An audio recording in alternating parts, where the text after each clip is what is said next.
Well, howdy ho, good neighbor. What are you doing in my bathroom? That's right. I've been gone for a while. But you've been seeing a lot of reruns lately. Well, this is why. Yeah, you see it, you see it. That's right. I have some dental work being done. And boy, is it hard to go around looking like this. But I don't really go around looking like this. We're going to go talk about the crime in Oakland, but I thought I'd let you see what it's like before and after. That's right. So let's stick you before and after. I got my little Essex retainer here. So we are going to go stick this in my mouth, and then we're going to go talk about the crime in Oakland. And they say it's going down, but is it? Okay, so here's your, whoa, don't fall in the sink. Okay, you see this? You see this? And you see this. Put a little water there to rinse the old spit out of it, but there is a fake tooth. So if you ever want to see a fake tooth going in, here you go. 3, 2, 1. How's that look? A little better, doesn't it? Yeah, that looks a little better. My speech, as I spit out, my speech is a little off, as you can tell, but I'd rather have my speech slurred and talk with a lisp than have that tooth missing. All right, let's get you on my chest, go for a little walk, and talk about the crime in Oakland, and watch these next couple videos, but we'll talk about that in a minute. Let's.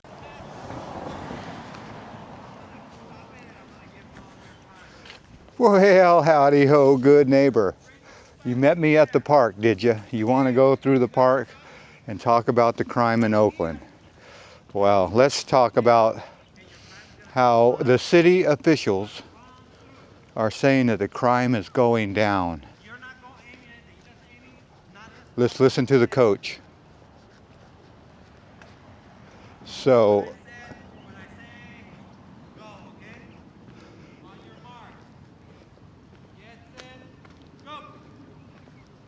he's timing them. Wow. You remember those days? Yep. All right. Forgive the lisp. I have been out a little while. But what I was going to make a video today about was the crime in Oakland and the surrounding Bay Area.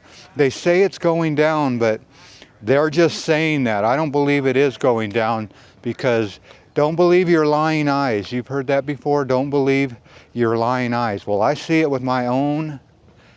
I see it with my own eyes that crime is getting worse, not better. So it's like 1984, George Orwell. Chocolate rations are up, when really they're just lying to you. But anyway, on Halloween, I put out a video of some drunk guy just pounding on my door. I thought I was going to have to get the old poo-poo out and poo-poo him. But if he would have broke into my house, I don't know what it would have happened, but he definitely was going to the wrong house, wanting in. I just feel whoever lives with that guy pounding on the door. But anyway, back to the crime. Well, there was crime at my house. I live in the safe town, and I've had my work truck stolen, completely stolen. I've had my work truck broken into a couple times. I've had my gas tank drilled. I've had my catalytic converter stolen. I've had my window busted out, and I had a drunk man trying to break my windows and break into my screen door. So if you don't have a screen door, get one of those screen doors that they can't kick in your front door, 'cause that's how they break in. Okay, I'm gonna end this video right here around this part, but I thought I would tell you, watch these next couple news videos, and you're gonna see that crime is not going down. I think they're saying crime is not going down because they don't want President Trump sending in the military to get crime under control. All right. Well, as always, watch these next couple videos and tell me what you think. Is crime going down in Oakland? You tell me. Well, as always, I want to thank you again for coming along with me on these. Crime is going down in Oakland adventures. You know the drill. Peace, love, and all that hippie jazz. Smiling extra big for you. Bye-bye, everybody. Yeah, let's go. Coach. Put me in, coach. I'm ready to play today. Berkeley restaurants targeted by criminals. They were burglarized this morning, and now police are trying to find those responsible. KTVU's Henry Lee is live at the scene with what we're learning so far. Good afternoon to you, Henry. Good afternoon, Andre. 3 restaurants were hit near UC Berkeley, near a popular food court. 3 others were hit downtown, and Berkeley police believe the same crew is responsible. I'll show you some video from earlier. Now, Berkeley City Police were called to Durant Avenue near Telegraph, just a block from UC Berkeley, at about 4 this morning. Officers confirmed 3 restaurants were hit. 2 are located at the Durant food court. Gypsy's Trattoria Italiana and Kingpin Donuts. A few doors down, IB Hoagies, which sells sandwiches, was also burglarized. Now, all 3 had their front windows smashed, and intruders went inside. Now, the damage at these shops was similar to what was seen at 3 other restaurants near University and Shattuck downtown. Cafe Rio, IMM Thai, and Bobby G's. Now, we spoke to Berkeley police within the past hour. They believe all 6 burglaries are connected to the same individuals. The victims now picking up the pieces. We sympathize for them. Like, this is a hard loss for these businesses. They're not large chain companies that have deep resources, and so fortunately our community is very supportive and usually rallies to help support these businesses, and I would encourage that for all these businesses that were impacted by the burglaries this morning. At this hour, Berkeley police are busy gathering surveillance and citizen video in hopes of identifying this crew. Anyone with information or video is asked to contact Berkeley police. Live in Berkeley, Henry Lee, KTVU, Fox 2 News. Henry, thank you so much for that report. Now, plus, neighbors in an Oakland neighborhood fed up and frustrated after their windows are repeatedly damaged by someone throwing rocks. I think we're all just frustrated because we just don't know who this person is. They're hitting everyone randomly. It just keeps us all on edge. This is KTVU Fox 2 News at 6. And tonight, no arrests have been reported. Good evening, everyone. I'm Mike Meeback. Repairing the broken glass, it has cost some residents thousands of dollars. New at 6, KTVU's Crystal Bailey, live here in studio after speaking with neighbors about this troubling incident here. Crystal. Yeah, Mike, we spoke with more than half a dozen neighbors, some who say they were hit in September, spent the money to replace their windows, only to be hit again just 2 weeks later. In the last few weeks, neighbors started sharing security footage with each other, and they think one person is responsible. Luis Aguirre lives in a quiet neighborhood off Telegraph Avenue in North Oakland. He showed us 2 rocks, saying they were thrown onto his property. He says he was hit for the first time early in the morning in late September. He was literally right where I sit in our living room, where the rock went through and just splattered glass all over the place. So it could have easily been myself, my daughter, who was sitting right there. The incident led him to install security cameras just before he was hit a second time. He says he heard a crash as he was putting his daughter to bed one evening. This time, his car window was smashed. Just up the street, Sam Dodge says his car was hit twice over the summer. It's very disturbing. Obviously, we have small kids. There's a lot of families in the neighborhood. Some neighbors say their houses have been hit with rocks up to 6 times in the last year, even in daylight.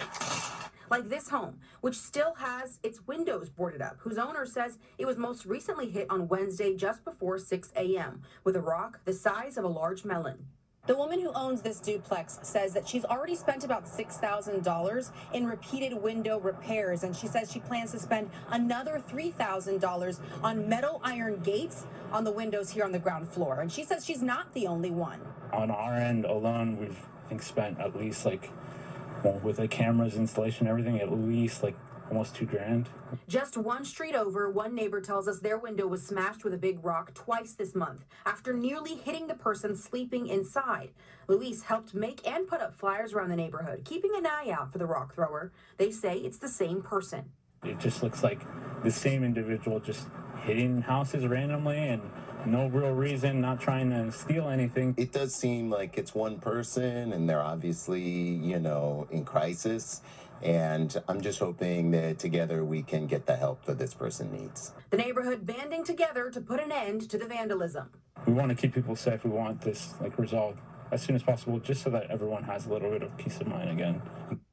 And thankfully, as far as we can tell, no one has been hurt in these incidents. The Oakland Police Department says they are investigating, but it can't confirm whether all of these cases are related. Mike? Hopefully some tips are called into police and they can find the individual. Crystal, thank you for that. Now, don't trash the town. That's the basic message from Oakland City leaders. They're sending that as they try to step up their fight against illegal dumping, and they're doing it by adding more weekend crews to clean up neighborhoods faster. Yeah, you could use that. Chronicle's Michael Thomas joins us now live in studio with details. Michael? Hi, everyone. This has really been an issue for the city of dumping. Illegal dumping has been a longtime problem for the city of Oakland. City leaders say more hands on deck are essentially going to help crews respond faster and cover more neighborhoods, and they're able to do it without raising taxes. Now, the city says this move is being funded through existing public works dollars thanks to vacant positions, so no extra cost to taxpayers. It's part of the Keep the Town Clean initiative set to launch this fall and run through spring. The plan includes block party cleanups in all 7 council districts, plus monthly business corridor cleanups. Oakland Mayor Barbara Lee says this is just the beginning, and local cleanup advocates say calling for more support over the years has been what they've wanted, and today's announcement gives them a sense of hope of what's to come. Important for me to do this because I really, at the end of the day, want to show people it is a problem, but something can be done about it, and something is being done about it. And I have my Keep the Town Clean initiative with young people, with members of the faith community, and so it is all hands on deck, and that includes our activists, our nonprofits, our elected officials, our young people. It's everybody, and so I hope that they join us. City officials say last year alone, crews responded to more than 25,000 service requests and removed more than 9,000 tons of trash from city streets. They're hoping these new weekend crews will help keep that number getting higher over the years. The city says that this is just a start, and as we get more details on those cleanup events, we'll keep you updated. I'll send it back to you, too. In the East Bay, thieves smashed their way into 6 restaurants in Berkeley earlier today. Channel 4's Charles Clifford is live for us now in Berkeley with the details on this. Charles. Yeah. Well, good morning. Yeah, this was a series of very brazen robberies early this morning. The Berkeley Police Department says that they are investigating, and neighbors and restaurant owners this morning are left cleaning up the mess. Thursday morning, Chai Ra, the owner of Thai along University Avenue, began his day by sweeping up broken glass. Hours earlier, thieves had smashed their way into his restaurant through a glass door. The break-in has left him and his staff shaken. Feeling sad, this business has been here for 11 years. So, and then when this thing happens, this big, it's so aggressive, the criminal these days, they don't really care about anything. They just do what they want to do now. According to the Berkeley Police Department, at least 3 thieves struck a total of 6 restaurants early Thursday between 3 and 5 a.m. In each case, the thieves forced entry into the restaurant by smashing a window. The break-ins included 3 restaurants along Durant Avenue, IB's, Kingpin Donuts, and Gypsy's Trattoria, and 3 more along University Avenue, Cafe Rio, Thai, and Bobby G's. Most, but not all, were burglarized, although it's not yet clear exactly what was taken. Investigators believe all 6 break-ins are connected. They're all restaurants, and the method of entry seems to be consistent and similar. So far, police have not identified any suspects. They are also investigating a 7th break-in early Thursday morning, but say that case could be unrelated to the other 6. We're going to clean up, and then I hope we can open the restaurant as soon as we can. Back at Thai, Chai says that no valuables were stolen from his restaurant, but he's now left cleaning up and paying for the mess that the thieves left behind. He hopes the people responsible can be found to keep this from happening again.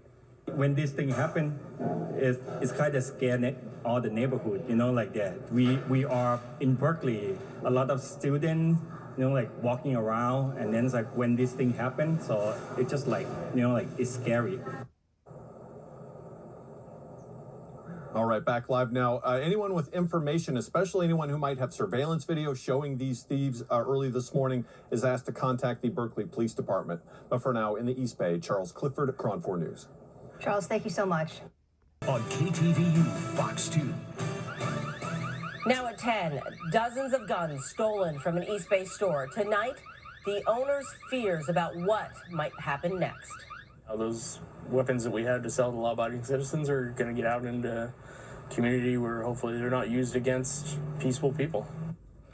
This is the third time the store has been targeted in the past 2 years. Good evening, I'm Claudine Wall. And I'm Mike Meeback. The most recent break-in was over the weekend, and as of tonight, none of the suspects have been arrested, and none of the guns have been recovered. New at 10, KTVU's Amber Lee spoke with one of the owners this evening and joins us live from Livermore with those details. Amber? Claudine and Mike, Livermore police tell me they're actively investigating this case, but did not want to release much information, saying they didn't want to compromise their investigation. But as you said, I did speak with the gun shop owners and I obtained surveillance videos. Surveillance videos show a white car followed by a red car pulling up outside East Bay Firearms in Livermore on Saturday, shortly before 4 a.m.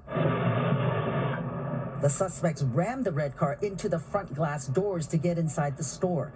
Co-owner Damon Butts tells me 3 masked men in hoodies stole 28 handguns and 4 long guns. We're tired. It's been a long week. You know, we personally feel terrible that these guns could be used in crimes. That's not our purpose for being in business. This family-owned business has been targeted by criminals before. Butts says just last year, a man came into the store, stole a gun, and was arrested by police a few hours later. Butts tells me that suspect served only a 120-day work release. I'm frustrated with our justice system, the way that these criminals keep getting out. They will steal and commit crimes, and they're back out on the street 3 months later with a slap on the wrist. And almost exactly 2 years ago, in October 2023, a man who was attempting to rob the gun store was shot and killed by one of the store's owners. The shooting was deemed to be in self-defense.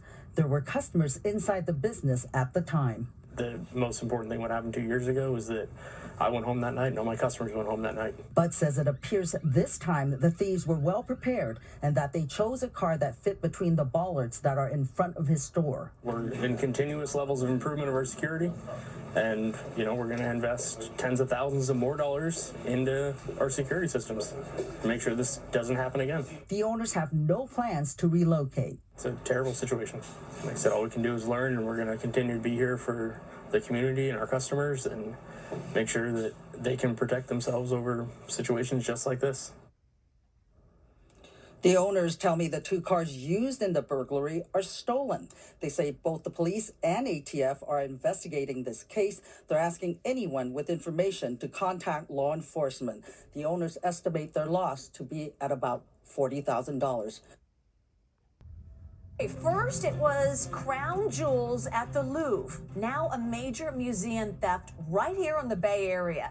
The Oakland Museum of California says the thieves made off with more than 1,000 priceless objects from its collection. Native American baskets, jewelry, photographs, even ivory, all taken from the museum's off-site storage facility. But even as the FBI investigates, our Katie Nielsen explains why museum officials do not believe this was some sort of sophisticated heist. The Oakland Museum of California really focuses their collections on objects used in everyday life by Californians throughout the state's history. The director says the more than 1,000 objects that were stolen are irreplaceable in terms of historical value, but don't really have a significant value on the black market. We have really one of the greatest holdings of California history anywhere. Lori Fogarty is the director of the Oakland Museum of California and says their collection includes more than 2 million items, only a handful of which can be on display at any given time. So we, in our collection, have over 5,000 Native American baskets. Most of the items in the museum's collection are stored in an off-site warehouse, which is where burglars broke in sometime late into the night on Wednesday, October 15th, or early in the morning, Thursday, October 16th. It is heartbreaking for people who really dedicate their careers to preserving and stewarding and caring for and presenting objects of cultural and artistic importance. Some of the items stolen include an old photograph, some jewelry, a woven Native American basket, and scrimshaws, which are ivory carvings, leading Fogarty to believe this was probably a crime of opportunity. I think it is very possible that the people who stole these items don't really know themselves what they have. Stealing from a museum is actually a federal offense, so the FBI's art crime team has gotten involved in the case. We spoke with former FBI Special Agent Jeff Harp about this specialized task force. It's a small cadre of agents across the nation, probably less than 20. They have a lot of expertise in how these art deals are done, where a lot of times these, irreplaceable art pieces end up and sold. A lot of it's done underground, but these guys have a pretty good network of informants and information that allows them to track a lot of this stuff. In 2012 and 2013, a man broke into the museum itself, stealing items from the Gold Rush exhibit both times. But police were able to catch the suspect when a pawn shop owner in Chinatown recognized a stolen jewelry box and called police. Fogarty hopes by releasing some photos of the items stolen 2 weeks ago, eagle-eyed members of the public might be able to help the museum recover them. If people are at swap meets or they're at auctions or they're in a pawn shop or an antique store and something looks like, please let us know. A basket. Okay. As for the Louvre heist, investigators in Paris are still trying to locate the stolen jewels. They've arrested 2 people who have admitted to a partial role in the brazen daytime heist. The Paris prosecutor says DNA evidence proves they were the ones who actually broke into the museum. Those suspects have been